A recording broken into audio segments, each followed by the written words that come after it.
एक चार्ज में 2500 रुपए कमा पा रहे हैं, मतलब 1.25 लाख रुपए सस्ता पड़ा है ये ऑटो आपको। हाँ जी, हाँ जी। ये बताने के लिए कि वो वाली गाड़ी अच्छी है, ये वाली गाड़ी अच्छी है। अभी फिलहाल तो यही गाड़ी अच्छी है।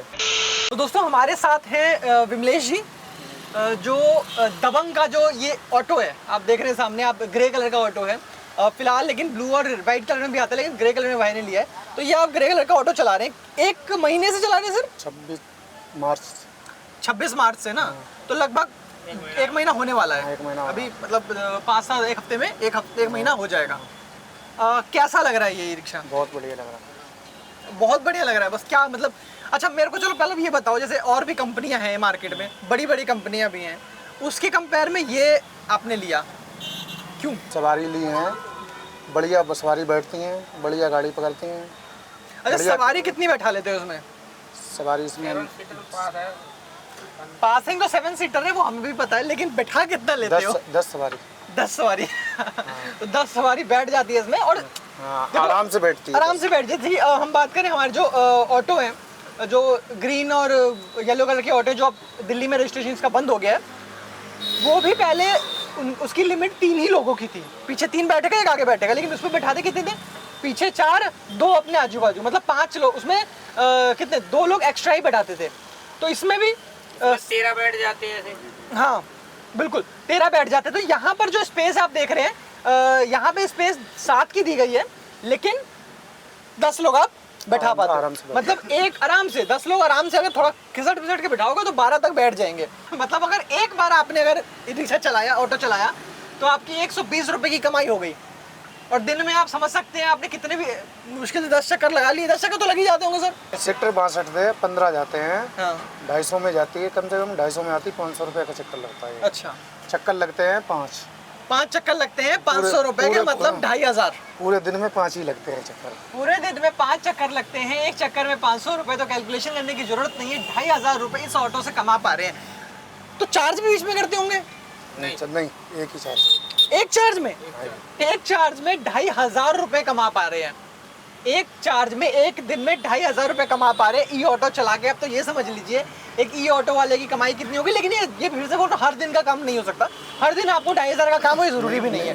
किसी दिन 1500 का, किसी दिन 2000 का भी, किसी दिन 1000 का भी होगा। मतलब एक एवरेज 2500 की आपका लमसम लग जाती है। क्या पता किसी दिन 3000 का भी हो जाता है, कोई बड़ी बात नहीं है। तो ये सर है, ये है ऑनर जिनका ई रिक्शा है, और ये वो है जो चलाते हैं। यही है सर? तो यही है। अच्छा तो सर हाँ आप बताइए सर कि आपने जब ई रिक्शा लिया है, तो ये वाला ऑटो जो लिया है, बाकी ई रिक्शा के मुकाबले आपने ये ऑटो लिया है, तो इसमें आपको कितना सस्ता पड़ा? मैं अमाउंट पूछूं, कितना सस्ता पड़ा बाकी किसी भी बड़ी कंपनी के मुकाबले? कम से कम 1,25,000। 1,25,000? हाँ जी। मतलब 1.25 लाख रुपए सस्ता पड़ा है ये ऑटो आपको। हाँ जी, हाँ जी। बाकी किसी भी कंपनी के मुकाबले। ठीक है। और आपने जैसे आप गए भी दूसरी कंपनी को, पता जब हाँ। खरीदने गए होगे तो हाँ। दूसरी कंपनी में भी नहीं, गए दूसरी होगे? कंपनी की मेरे पास है भी, हाँ पहले से और भी गाड़ी है मेरे अच्छा पास। है, दूसरी ऑलरेडी है कंपनी- आप पे दूसरी कंपनी तो की भी उसके है। अच्छा फिर तो आप बहुत ही बढ़िया उदाहरण हो जाओगे ये बताने के लिए कि वो वाली गाड़ी अच्छी है, ये वाली गाड़ी अच्छी है। अभी फिलहाल तो यही गाड़ी अच्छी है, क्योंकि वो गाड़ी हम चला चुके हैं। उसमें चलो पैसों पहली में बात तो उनकी सर्विस अच्छी नहीं है। अच्छा उन गाड़ियों की, गाड़ी मालिक जो भी है उनकी कंपनी वालों की सर्विस नहीं है। अब उन्होंने कहा आपको, बोले फरीदाबाद में हमारी वो सर्विस सेंटर है। अब मैं गाड़ी यहाँ चला रहा हूँ, सर्विस सेंटर फरीदाबाद में नोएडा में चला रहा हूँ, फरीदाबाद में कैसे जाऊँगा? बिल्कुल। और जिन्होंने लोकल वो बैठा रखे डीलर मैकेनिक जो है इनके पास लोकल बैठा रखे, उन्हें कुछ जानकारी नहीं है। क्योंकि अब होता क्या है ना, अगर आपने कोई ऐसा टेक्नोलॉजी लगाई है जो एडवांस है ना, मतलब सुपर एडवांस है, तो इसका नुकसान भी होता है जी। नुकसान ये होता है कि हर किसी को रिपेयर करना नहीं आता है। जी सर। है ना? अब मान लीजिए एक रिक्शा की मैं बात कर रहा हूँ, अभी नई गाड़ी है, हमें कोई चीज की जरूरत पड़ेगी तो हमें शोरूम में ही जाना पड़ेगा। शोरूम पे जाना पड़ेगा। अब शोरूम पे जाएंगे तो शोरूम वाले बोलेंगे भैया यहाँ तो इंजीनियर है नहीं। और इस गाड़ी में जब जितने टाइम चले जाओ शोरूम में एजेंसी वो इंजीनियर मिलेगा और तुरंत के तुरंत काम करके हैंड टू हैंड देगा। अब मान लीजिए बहुत सारी ऐसी कंपनी आती है कि आपको टेक्नोलॉजी सबसे कम है, इसलिए हर गली में रिपेयर हो जाएगा वो। हाँ जी, हाँ जी। लेकिन ये ऑटो जो है रिपेयरिंग के बाद सर्विसिंग आपको बाकी कंपनी की अच्छी नहीं समझ में आ रही है, नहीं। वो आप ऑलरेडी ले चुके हो। हाँ जी, हाँ जी। चलिए बहुत बढ़िया दोस्तों, ये है अगर आपको भी यहाँ से ऑटो लेना है तो आप आइए, यहाँ से ऑटो लेके जाइए। और ये लोकेशन आपको सरवती जो हॉस्पिटल उसके बिल्कुल सामने है।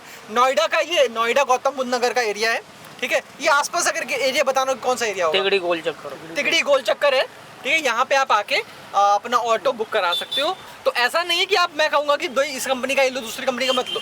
चेक कर लो, टेक्नोलॉजी चेक कर लो, लोगों से बात कर लो, अच्छा लगे तो लो, चला के देख लो 2 दिन 4 दिन, 2 दिन 4 दिन चला के देख लो, अच्छा लगे तो सही है, नहीं तो फिर आपका हाँ है ना वो चीज़। तो बहुत बहुत शुक्रिया सर, बहुत थैंक यू सर।